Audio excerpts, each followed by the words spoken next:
In some traditions, Christians engage in practices of witness or testifying. They do that right in the middle of worship, and they do it because they've come to this understanding that when a person hears the story of someone else's faith, when a person hears what God is doing in the life of someone else, they can be opened to receive what God might do for them. Even more than that, they realize that by telling the story of their faith, by testifying, the person who tells the story can be opened up to what God might do. By telling our stories, we're open to what God does in our lives. We're open to God's grace more and more. Well, here at the United Methodist Church of Green Trails, we may never be the sort of place where we testify openly in the middle of worship. We're just not that sort of place. We don't come from that kind of tradition. But that doesn't mean that witness and testimony aren't important. They're critically important to developing our faith life. They're important to growing our community. And so this week, I want to encourage you to be really intentional about sharing your faith.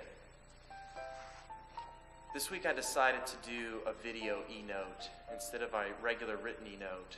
I did that because just recently we acquired some video technology. We acquired a camera, some editing software, so that we're going to be able to produce higher quality videos than we ever have before. And really, I don't think there's a better way to share your faith in worship or on our website than by the use of video technology.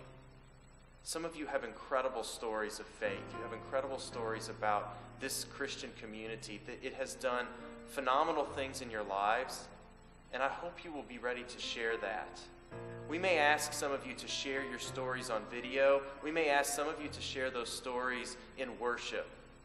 We may ask some of you just to share your stories with me or with our staff as we prepare our worship experiences. In fact, I already have a request for you. I'm in the process of preparing my Easter sermon, and the post-Easter sermons as well.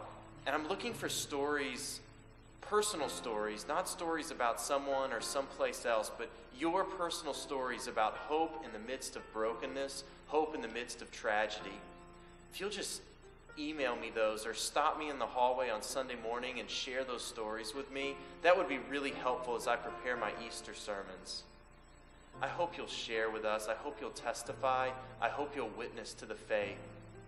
I hope you'll do that through video. I hope you'll do that when we ask you to do it in worship. But more importantly, I hope you'll just begin to share your stories of what God is doing for you every chance you get, whether you're in the grocery store or in restaurants or with friends or family.